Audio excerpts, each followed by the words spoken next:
Doctor Vinod बिंद जी, जो कि मसीहा कहे जाते हैं, कहाँ गया मसीहा उनका? कहाँ गया मसीहापन? ये सरनी दीदी डॉक्टर संगीता बलवंदन कही जाती है, जो कि राज्यसभा सांसद है, कहाँ गई सरनी? सरनी कहाँ घुस गई? हम उस सरनी को ढूंढ। निषाद पार्टी एंड कंपनी के डॉक्टर संजय कुमार निषाद, जो कि मत्स्य विभाग के मंत्री हैं, कहाँ गए? सर के वंशज है, हम राजाओं के वंशज है, कहाँ गए राजाओं का वंशज? कहाँ गया शेर का वंशज? आज एक बेटी धरने पे बैठी हुई है, कहाँ गया आपका वंशज? केवल जय निषाद। दूल्हा हत्याकांड आज 24 दिन हो गया है। 24 दिन में भी आज अभी भी सौम्या वही लड़ाई लड़ रही हैं जो पिछले 1 तारीख से लड़ती आ रही हैं। इस प्रकरण में तमाम लोग जो है उनके घर पर आते हैं, अपनी अपनी संवेदनाएं व्यक्त करते हैं। मेरे साथ में इस समय उन्हीं के समाज के दिवाकर बिंद जी हैं।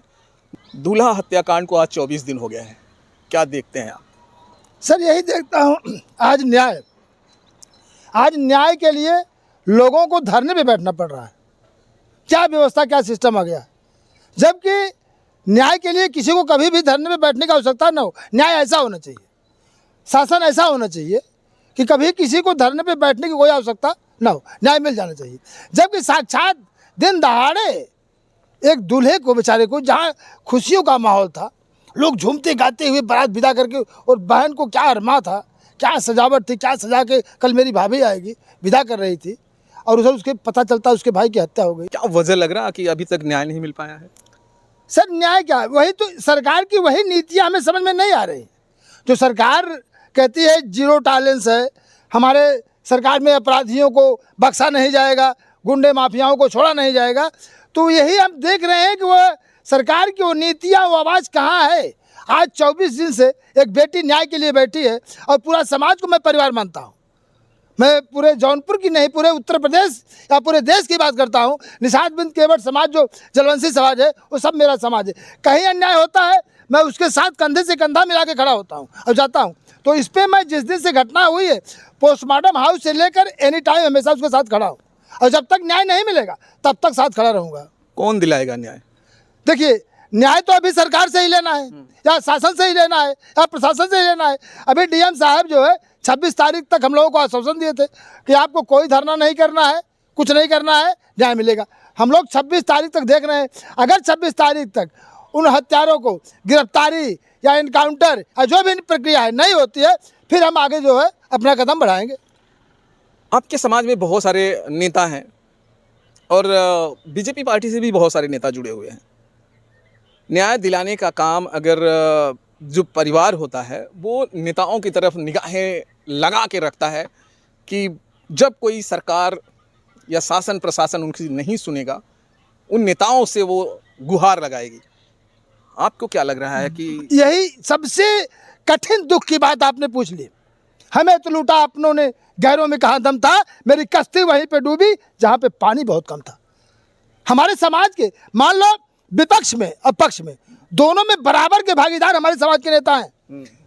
विपक्ष वाला आएगा, संवेदना व्यक्त करेगा, आना चाहिए, चाहे रामभुआल सांसद जी हो, सांसद जी, चाहे पप्पू निषाद लोकसभा संसद कबीर के सांसद हो, चाहे जयप्रकाश निषाद जी हो, चाहे विशंबर निषाद जी हो।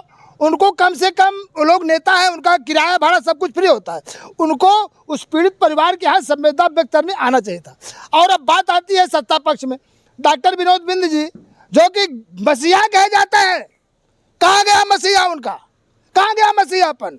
ये सरनी दीदी डॉक्टर संगीता बलवंदन कही जाती है, जो कि राज्यसभा सांसद है, कहाँ गई सरनी? सरनी कहाँ घुस गई? हम उस सरनी को ढूंढ रहे हैं, उस मसीहा को ढूंढ रहे हैं। बताइए, ये हमारे समाज के नेता हैं। और यही राष्ट्रीय अध्यक्ष निषाद पार्टी एंड कंपनी के डॉक्टर संजय कुमार निषाद, जो कि मत्स्य विभाग के मंत्री हैं, कहाँ गए? शेर के वंशज है, हम राजाओं के वंशज है, कहाँ गए राजाओं का वंशज? कहाँ गया शेर का वंशज? आज एक बेटी धरने पे बैठी हुई है, कहाँ गए आपका वंशज? केवल जय निषाद राज बोल करके शेर का वंशज करके रोड जाम कर दो, हिंदू मुस्लिम कर दो। इसके लिए नहीं, पहले न्याय दिलवाओ। सौम्या से बात होती है संजय निषाद से, वो कहते हैं कि सोशल मीडिया पर जो गाली बक्की जा रही मेरे खिलाफ, पहले उसको बंद कराइए, फिर जो है मुझसे बात कीजिए। कौन बंद करवाएगा भैया? गाली तो मिलेगी ही ना। जस करनी तस भोग जाता, जात नरक काहे पछताता। गाली तो मिलेगी, जैसा आप कर्म करोगे वैसा फल पाओगे। अभी तो गाली मिल रही है। अरे साहब, अभी मंत्री हो, मंत्रालय है, गाली मिल रही है। भगवान खुदा न करे जिस दिन मंत्रालय छूट गया, जूता न मिलना शुरू हो जाए। अभी तो गाली से पेट भर लो, लेकिन ये समाज जान जाएगा ना तो जूते की माला पहना करके चौराहे पे खड़ा होगा। जो स्वागत करते हैं लोग ना चौराहे चौराहे पे फलाना मंत्री आ रहे हैं ना, वो जूते की माला लेकर स्वागत करना शुरू कर देंगे। ओम प्रकाश राजभर जो पंचायती राज मंत्री हैं, उनका एक दौरा होता है। सौम्या के घर से लगभग 3 से 4 किलोमीटर दूर उनका दौरा है और उस दौरे में आकर एक बयानबाजी कर देते हैं कि ये जो मामला है ये प्रेम पंच का मामला है और उन्होंने कुछ लोगों को दोषी ठहरा दिया। कहा कि प्रशासन बहुत जल्दी जो है काम कर रही है। ओम प्रकाश राजभर की तो बातें ही मत करिए। उनका तो लैंग्वेज, बॉडी लैंग्वेज, भाषा जो है सुनने लायक है ही नहीं। वो तो हमेशा उल्टा सीधा बयान देते हैं, उनका तो बयान ही सुनने लायक नहीं है। अभी उन्होंने ऐसा मामला बता दिया, अगर यही राजभर समाज की लड़की होती तब बताते प्रेम प्रसंग हमारा समझ में आता, उनके घर की कोई लड़की होती तब समझ में आता। जैसे ये बात दुल्हन को पता चलती है कि मुझे प्रेम प्रपंच का मामला बताया जा रहा है, वो खाना पीना छोड़ दी है। आज उसे बहुत दुख है कि आने वाले दिनों में कहीं ना कहीं उसकी शादी होगी, उसकी माँ को बहुत तकलीफ़ है, उसकी शादी होगी। अब कौन लड़का करेगा? जिस तरह से ये मामला बताया गया, प्रेम प्रपंच का मामला अगर बता दिया गया है तो बहुत सारे लड़के डरेंगे शादी करने से। एकदम बहुत सही आप बोल रहे हैं, डरेंगे। उसको तो लांछन लगा दिए ना। और आदित्यनाथ योगी से निवेदन है, ऐसे मंत्रियों को मंत्रालय से बाहर करना चाहिए, नहीं तो ओम प्रकाश राजभर के ऊपर मुकदमा होना चाहिए। ऐसा बयान नहीं देना चाहिए था। उस लड़की की जिंदगी को बर्बाद करने में अगर उस लड़की को कुछ होता है उसके जिम्मेदार ओम प्रकाश राजभर होंगे। आपने कहा कि बीजेपी के तमाम जो विधायक सांसद नहीं आए, लेकिन वहीं पे मत्स्य विभाग के मंत्री रहे बीरू जो साहनी थे, वो आते हैं सौम्या जी से और बातें करते हैं और कहते हैं कि अगर ये 7 दिनों में अगर बात नहीं बनी तो मैं आपको जो है महाराज जी से जरूर मिलवाऊंगा। हाँ, बोल के गए हैं, देखते हैं उनका भी देखते हैं। भैया यही बात तो आज 24 दिन से बोला जा रहा है। 5 दिन रुको, 6 दिन रुको, कार्यक्रम होता है, कार्य होगा, ऐसा होगा, वैसा होगा। डीएम साहब 26 तारीख का डेट दिए, बीरू साहनी बोल के आए हैं कि ठीक है अगर 6 दिन में नहीं होता है हम मिलवाएंगे। देखते हैं बीरू साहनी क्या करते हैं। नहीं, फिर भी कम से कम गोरखपुर से चलकर वो सत्ता में है और वो बेटी के पास आते हैं, सौम्या के पास, ये कहते हैं, भरोसा दिलाते हैं। लेकिन और तमाम लोग हैं जो सत्ताधारी हैं, आखिर क्यों नहीं आ रहे हैं? किस चीज़ की डर है उन्हें? भैया वही हम समझ नहीं पा रहे, उसको डर किस बात का है। जब वोट लेने का समय आएगा तब तो निषाद नजर आता है, निषाद का गांव ढूंढ लो, बिंद का गांव ढूंढ लो या बिंद बाहुल क्षेत्र ढूंढ लो, यहाँ से विधायक बन जाओ। लेकिन आज जब घटना हो गई तो नजर नहीं आ रहा है। कहने का मतलब आप है कि अगर टिकट की जब बात आती है तो उन्हें वहाँ टिकट चाहिए जहाँ निषाद बाहुल्य हो, जहाँ केवट बाहुल्य हो, जहाँ बिंद बाहुल्य हो, जहाँ जलवंशी बाहुल्य हो, वो क्षेत्र चाहिए। हाँ, वो क्षेत्र चाहिए। मतलब जहाँ उनके पैसे की बात आती है या माल खाने की बात आती है तो वहाँ पे बिंद बाहुल, निषाद बाहुल, जलवंशी बाहुल ढूंढते हैं और जब कोई घटना हो जाती है वहाँ से लोग किनारा कर लेते हैं। बताइए, यही उत्तर प्रदेश में मत्स्य विभाग के मंत्री डॉक्टर संजय कुमार निषाद जी का बनारस में कार्यक्रम चल रहा था। 1 तारीख को कार्यक्रम था, 1 तारीख को घटना होती है। यहीं से बदलापुर होके बाबा दुबे से मिलते हुए लखनऊ चले गए, लेकिन उस पीड़ित परिवार के पास जाने का 1 मिनट भी समय नहीं था। अगर यही चुनाव का बात होता तो तुरंत उसके घर पहुंच जाते। बताइए, क्या आपको लग रहा है कि जो आपकी बिरादरी के नेता हैं वो बात रखने में जो है कमजोरी आ रही है उन्हें, या वो बात नहीं रख पा रहे हैं? ये सबसे बड़ी समस्या इसी बात की है ना। अगर हमारे समाज के मंत्री नेता अपनी बात को सही ढंग से रखते या कहते या समाज के लिए संघर्ष करते तो आज न्याय मिल। जैसा कि आप देखें, मनीष हत्याकांड बनारस में हुआ, 10 लाख का चेक उसको मिल गया, आदरणीय आदित्यनाथ योगी ने दिया, वहाँ जाति फैसला हुआ। और यहाँ से 24 दिन से बेटी न्याय की आवाज़ उठा रही है, न इसको न्याय मिल रहा है न कोई आर्थिक सहायता मिल रही है। बताइए, हमारे समाज के मंत्री चाहे तो उसको आर्थिक सहायता और न्याय दोनों मिल सकता है, कहाँ मिल रहा है? मतलब समाज के लोग चाहे तो मिल जाएगा, लेकिन नहीं चाह रहे हैं। वो चाहते नहीं, उनको सिर्फ पैसा चाहिए। समाज को समाज से कोई, मैंने कहा ना, हमारे समाज में सरनी दीदी कही जाती हैं, गरीबों के मसीहा डॉक्टर विनोद बिंद कहे जाते हैं, बहुत ऐसा शब्द उन लोगों के लिए है। लेकिन क्या बाबूराम निषाद जिस समय राज्यसभा सांसद है, कहाँ गए भैया आप लोग? आप लोग सो गए हो। आप लोगों को मोतियाबिंद हो गया है, ऑपरेशन करके दिखाना पड़ेगा। 2027 में यही जलवंशी समाज मोतियाबिंद का ऑपरेशन बहुत ढंग से कर देगा। हमारे उत्तर प्रदेश में अब MBBS डॉक्टर मोतियाबिंद के आने वाले शुरू हो गए हैं। सौम्या लगातार जब मीडिया से फेस कर रही हैं तो वो कह रही हैं कि आरोपियों को जो है उनका इनकाउंटर हो जाना चाहिए, लेकिन एक संविधान का दायरा होता है, और उस दायरे में जो प्रशासन होता है उस दायरे में काम करता है। ऐसा जब बीरू शाहनी भी आए थे वो भी यही कह रहे थे, लेकिन सोम्या का मानना है नहीं, सिर्फ इनकाउंटर होना चाहिए। देखिए, उसका मांग जायज़ है, नाजायज़ नहीं है। उसका एक कारण है, हम भी चाहते हैं न्याय जो है न्याय के तरीके से हो। भाई न्याय जो न्याय के तरीके से हो, जो न्याय कानूनी प्रक्रिया। लेकिन अगर न्याय ढंग से हुआ होता तो 3 साल पहले वो लोग अपराध किए, उस समय न्याय नहीं हुआ। उसके बाद भी लोगों को एक दिन में तो अपराधी बने नहीं, 15-15 मुकदमे हैं, 2-2 हत्या का मुकदमे है। वो लोग जेल गए और जेल को ससुराल मानते हैं, छूट के बाहर चले आए। उस बच्ची को डर है, अगर ये लोग जेल गए, आज 24 दिन से गुमराह करके कहीं कोर्ट में सरेंडर हुए, वहाँ से छूट के जमानत पे बाहर आएंगे, कल मुझे मार देंगे, तब कौन आवाज़ उठाएगा बताइए। इसलिए वो इनकाउंटर की बात कर रही है। उसको न्याय पे भरोसा होता तो ऐसी बात नहीं कहती। अगर उसके साथ 3 साल पहले न्याय हुआ होता, आज वो इनकाउंटर की बात नहीं कहती। वो एक पढ़ी लिखी लड़की है और संघर्षशील लड़की है, उसको सबसे ज़्यादा दुख अपने भाई के लिए है। जो आरोपी हैं, क्या उनमें किसी चीज़ का भय नहीं लगता आप? अगर भय होता तो ऐसा कांड नहीं होता, और वो लोग भय कायम करने के लिए ऐसा कांड किए हैं। बताइए, किसी की बारात जा रही हो, जब किसी की बारात जाती है कम से कम 100-200 आदमी साथ होते हैं। ऐसी जगह को चुनना, ऐसी जगह एक दूल्हे को गोली मारना, ये अपने में एक अपराधियों का एक चैलेंज था कि जिस दूल्हे को गोली मारेंगे पूरे देश में, पूरे प्रदेश में, पूरे जौनपुर जिले में दहशत जाएगी और मेरा राज कायम होगा, कल मैं बाहुबली नेता बन जाऊंगा। वहीं योगी आदित्यनाथ का लगातार बयान आता है कि अगर अपराधी अपराध करेगा तो अगले चौराहे पर यमराज खड़े उसे नजर आएंगे।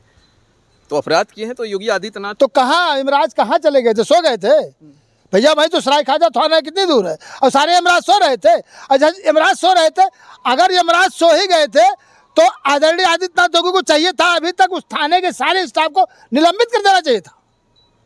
जिस थाने का मैटर था सारे स्टाफ को निलंबित कर देना चाहिए था, लेकिन ऐसा कुछ नहीं हुआ। यानी कि जो प्रशासनिक अधिकारी है, शासन के अधिकारी हैं, जो क्षेत्रीय नेता विधायक है, उन सब का इसमें हाथ है और सबका अपराधियों से लिंक है। उस अपराधी को बचाने के लिए षड्यंत्र किया गया, लेकिन ऐसा कुछ नहीं होगा। वो बेटी न्याय की मांग कर रही है, करती रहेगी, हम लोग उसके साथ हैं और जहाँ तक चलेगी वहाँ तक हम लोग उसके साथ जाएंगे। लगातार सौम्या कह रही है कि मुझे योगी आदित्यनाथ से मिलना है और मुझे मिलवा दीजिए। क्या कहेंगे इससे आप? देखो, अभी यहाँ की शासन प्रणाली पर सौम्या को बिल्कुल भरोसा नहीं है, और भरोसा न होने के कारण वो बार बार आदित्यनाथ योगी से मिलना चाहती है, क्योंकि सौम्या का पूरा भरोसा सिर्फ इस समय उत्तर प्रदेश के यशस्वी मुख्यमंत्री आदित्यनाथ योगी जी के ऊपर है। और मैं आदित्यनाथ योगी से निवेदन करूंगा, इस दूल्हा हत्याकांड जौनपुर को खास करके न्याय दीजिए और निगरानी में लीजिए। मैं तो चाहूँगा अगर वो बेटी आपसे मिलना चाहती है, आप उसको परमिशन देके अपने पास बुलाइए और मिलने दीजिए। लेकिन सवाल ये है कि अगर योगी आदित्यनाथ न्याय दिलाएंगे तो फिर यहाँ की जो प्रशासन है, यहाँ की जो पुलिस है, उस पर एक सवाल उठ जाएगा, फिर ये क्यों बैठे हुए हैं यहाँ पे? सवाल तो ऐसे उठ गया है, सवाल तो उठने का लाजमी है। अभी तक अगर ऐसा नहीं होता तो अपराधी अब तक मार दिए गए होते या गिरफ्तार कर दिए गए होते। सवाल तो उठना लाजमी है। 3 साल पहले घटना हुई, तब भी कोई कार्रवाई नहीं हुई, प्रशासन कहाँ था? सवाल तो उठना लाजमी है। आज 24-24, 25-25 दिन घटना हुआ, अपराधी बेखौफ, अपराधी को कोई पता नहीं। अब तक थाने के सारे स्टाफ को निलंबित कर देना चाहिए था। सवाल एक और है मेरा कि जब भी कोई बड़ा मैटर होता है, आखिर क्यों प्रशासन सही से काम नहीं कर पाती? सभी लोग योगी आदित्यनाथ के पास ही जाना क्यों चाहते हैं? क्यों आपको लगता है कि सिर्फ योगी आदित्यनाथ के पास जाने पर ही काम होगा, या प्रशासन को अपने आप काम करना चाहिए? प्रशासन को काम करना चाहिए। जब प्रशासन काम नहीं करता, इसीलिए जनता त्राहिमाम करके आदित्यनाथ योगी का नाम लेती है कि भाई अगर आदित्यनाथ योगी कहते हैं इस चौराहे पर कांड करोगे, अगले चौराहे पे गोली मार दिए जाओगे, वही सवाल करने के लिए वो सौम्या उनसे पूछना चाहती है, इसीलिए चाहती है कि आपका वो प्रशासन कहाँ था? मेरे भाई की हत्या होने के बाद अगले चौराहे पर एनकाउंटर क्यों नहीं हुआ? अगले चौराहे पर अरेस्ट क्यों नहीं किया गया? मुझे न्याय क्यों नहीं दिएगा? उसकी तो यही मांग है। ये मामला 2 थानों के बीच का है, खेता सराय और सराय ख्वाजा। सौम्या का घर जो है वो सराय ख्वाजा थाना के अंतर्गत आता है, लेकिन जहाँ पे ये गोली मारी जाती है वो जगह जो है खेता सराय में आता है। सवाल ये है कि जब दूल्हे को गोली मारी जाती है, पुलिस चाक चौकबंद करके उन्हें पकड़ क्यों नहीं पाई? 24 दिन न्याय के लिए सिर्फ लड़ना, अब सौम्या जो है अकेले फील्ड में लगी पड़ी है। तमाम लोग कह रहे हैं कि सौम्या को न्याय मिले। समाज जो उसकी बिरादरी के लोग हैं वो नज़रें गड़ाए हुए हैं। यहाँ तक जो एसपी हैं, डीएम साहब हैं, और अब उनकी नज़रें जो है योगी आदित्यनाथ पर हो। क्या इस मामले को जल्दी से जल्दी सौम्या को न्याय दिला पाएंगे, या फिर सौम्या सभी की तरह, जैसे एक मामला चल रहा है अनुराग हत्याकांड का, अभी तक न्याय नहीं मिल पाया है, क्या सौम्या भी उसी के शिकार हो जाएगी? क्या सौम्या को भी न्याय के लिए सिर्फ कोर्ट कचहरी का ही सहारा लेना पड़ेगा? क्या सौम्या पढ़ाई अपनी छोड़ छाड़ के सिर्फ अपनी भाई के अपराधियों के लिए घूमती फिरेगी? एक सवाल ये है कि एक लड़की अकेली पूरे समाज से लड़ रही है, पूरे सिस्टम से लड़ रही है, पूरे कानून से लड़ रही है। क्या ज़रूरत है? अपराधियों से लड़ रही है, तमाम लोगों से आखिर वो लड़ रही है। क्या ये उसे न्याय आनन फानन में नहीं दिया जा सकता था? क्या अपराधी इतने मजबूत हैं कि वो पकड़े नहीं जा रहे हैं? क्या हमारा जो सिस्टम है इतना फेलियर हो गया है कि एक 4-5 अपराधियों को पकड़ नहीं पा रही है? तो दोस्तों, आप क्या समझते हैं इस वीडियो को देखकर? जय हिंद, जय भारत।